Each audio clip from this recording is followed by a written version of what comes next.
And when it shall say, he is over here, or he is over there, believe them not, says the Messiah.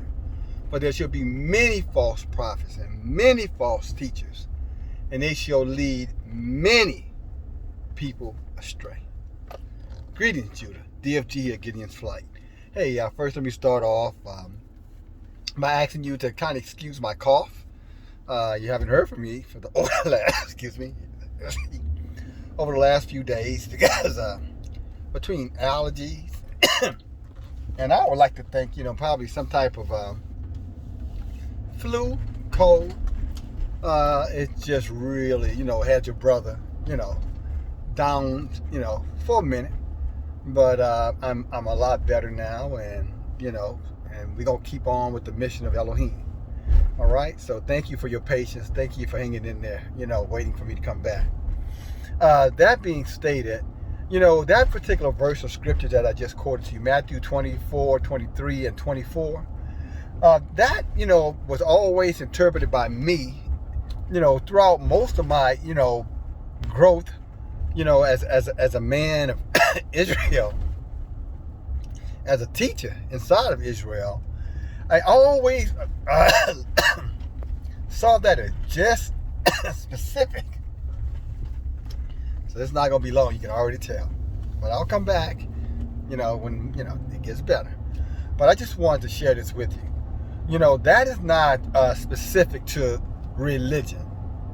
And I want to emphasize that to you. Because there are a lot of people out on these platforms, and they're using, your prep, your desire for Elohim to return, your yearning, to be one, with Elohim. As he said, we would be. But at the same time, he never told us to do business with heathens. Especially looking for heathens, to sell us things that we don't need. Glow lights and solar panels. And you can go to many of those channels, and they're selling any and everything under the damn sun. Now, granted, if you can find some seeds, then get them. Rice, beans, but you can still get those in the market, supermarkets. At your Sam's Clubs, your Costco's, the restaurant depots out there. They have limited supply. You can't buy probably as much as you would want to buy anymore, but you can stock up on that a little at a time, day by day, until you have the sufficient amount to get through. I'm sorry. And here's why I say that, my brothers and sisters. They're using us as merchandise because all they're doing is enriching themselves, and those guys do not believe whatsoever this end is coming. Although, the Canadian prepper, Johannes prepper, or Johannes the farmer, all those guys, you can look at them, fat, happy, Edomites, and I guarantee you, the last thing they're thinking about is not passing on their wealth to their children and children's children, etc., so their children can be just as, wealthy as their wicked ancestors were, their wicked forefathers were, so they can continue to oppress and take advantage of the people of Israel.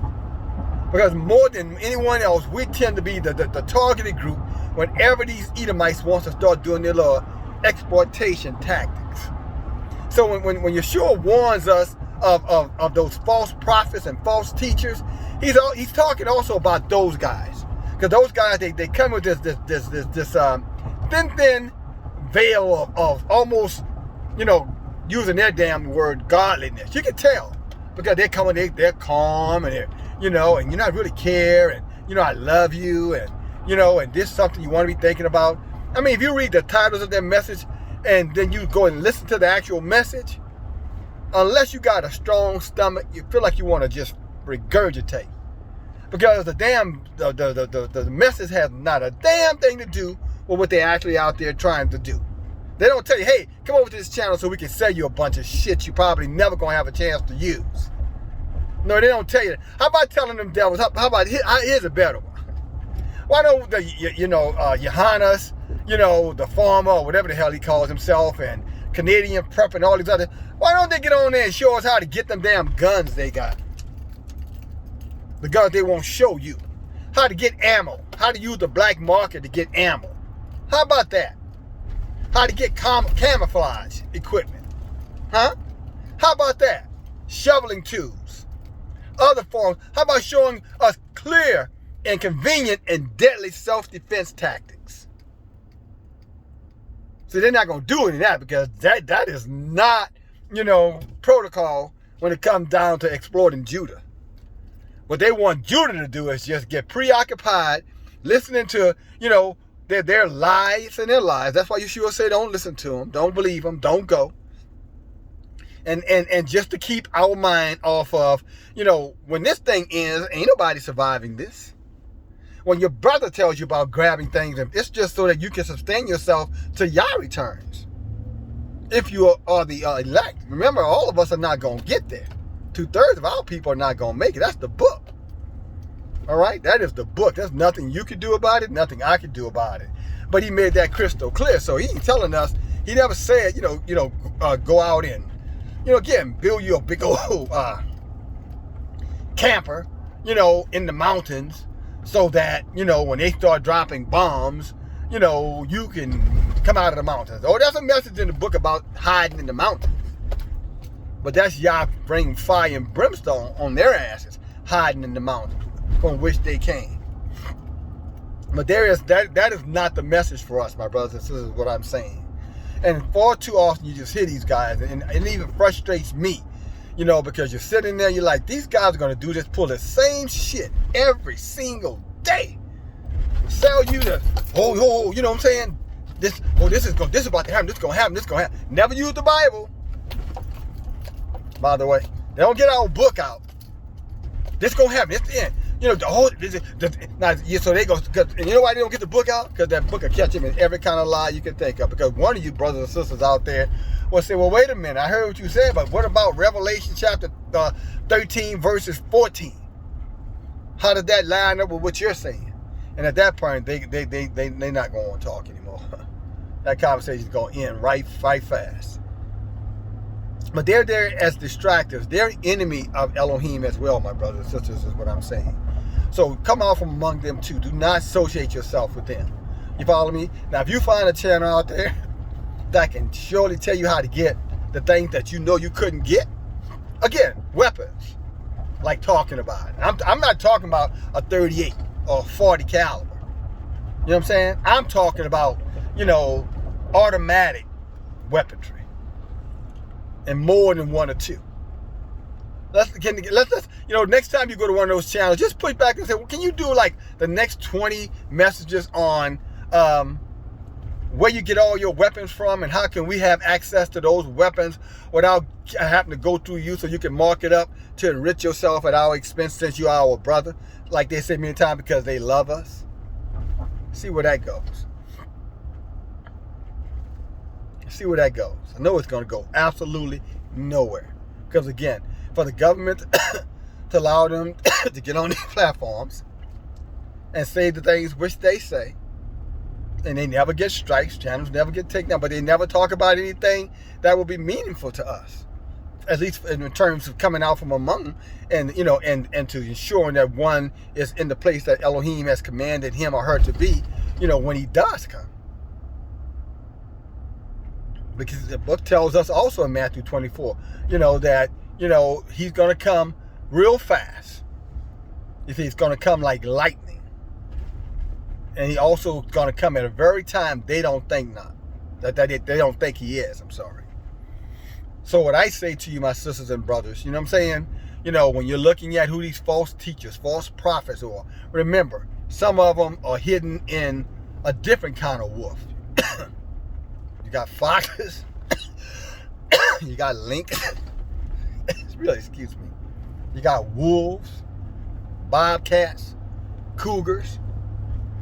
Wait a minute, I'm getting all off something. That's not bobcat, lynx. Okay, that's not a wolf. Dogs. You do better. All right. So again, be careful. That's what I'm saying to you, because they will lure you into wasting good, precious resources that you could use for meaningful things. Again, food products, dried fruit products, dried, milk product. Obviously water containers. You know, the basic necessities for survival, towels and rags. You know what I'm saying? Medical supplies, right? That's what you want to be using your resources on. Not their latest technology binoculars. Tell them, take them binoculars and stick them up where the sun don't shine. Because that's how much it's going to do you, you know, when the so-called shit does hit the fan. All right? And you're going to have a lot of people sitting there in a house full of shit, and they're not even going to be able to operate probably 60-70% of it because they just stocked it up because they were walking in fear instead of wisdom. And I want my brothers and sisters to walk in wisdom. Okay? So if you haven't been listening to those guys, kudos, praise y'all for you, and you're good. But like myself, some of us are listening, and the more I listen to these guys, the more irritated I began, and my Rahook became vexed, and you know, I just thought I'd give a quick little short message to you, my brothers and sisters. You know, one, just to update you on where I've been, and then two, to let you know, don't be deceived by these devils. Okay? You are never going to hear an Edomite make any kind of true, I don't care what they say, I'm talking about deep in their soul, they will never change commitment to Israel. It's just not going to have any in them. Our book says, how can two walk together except they agree? We are opposites. We are not the same, species. We're made in the image and likeness of the Creator. They are made in the image and likeness of the fallen ones. Amen? So that's all I have for you, my brothers and sisters. I'll be back probably next day or so as I get a little bit, stronger in my voice. You know what I'm saying? And get just a little bit more rest. But until then, may Yah bless you and keep His hands around you. And that, you be wise out here. You know about this other situation. They're going after our children now. They're putting all these limitations on our children having access to also outdoor activities. They can't go outside in school yards and play with their friends, except they do the agenda. And your parents out here, this is where you're gonna have to be mom and dad for real. And if your child comes home complaining because he couldn't have recess, you explain to your child, well, I never sent you to school for recess. All right? I wanted you to read, write, get the basics. I mean, that's if you just had to send them there. DFG's opinion about that. I would never send one of my children to these schools. Knowing what I know now, knowing what you guys know now, I would never send them. But I understand in some situations, your hands kind of tied, and and hopefully you're waiting for an opportunity to untie them and get your children out of these witches, covens, warlocks, and including these so-called health clinics and emergency rooms and urgent care and all that stuff too, man. All right, because trust me, they're gonna be doing things when you're not looking, and before you know it, you're gonna find out that your child has been taken away by the government because of your failure to make sure that it was properly, that he or she, was safe and not in harm's way. And y'all know what I mean when I say harm's way. They're the real harm, but they're gonna imply that you were harming your children because you would not comply. Therefore, you are a wicked parent. Therefore, your child needs to be taken by child protection services until you come into your right mind if you want them back. Oh, and by the way, when they take custody over your child, of course, the first move going to be is to what? Yeah. Bingo. All right? So that's all I got for you right now, my brothers and sisters. Love you guys. DFG. Talk to you soon. Bye now.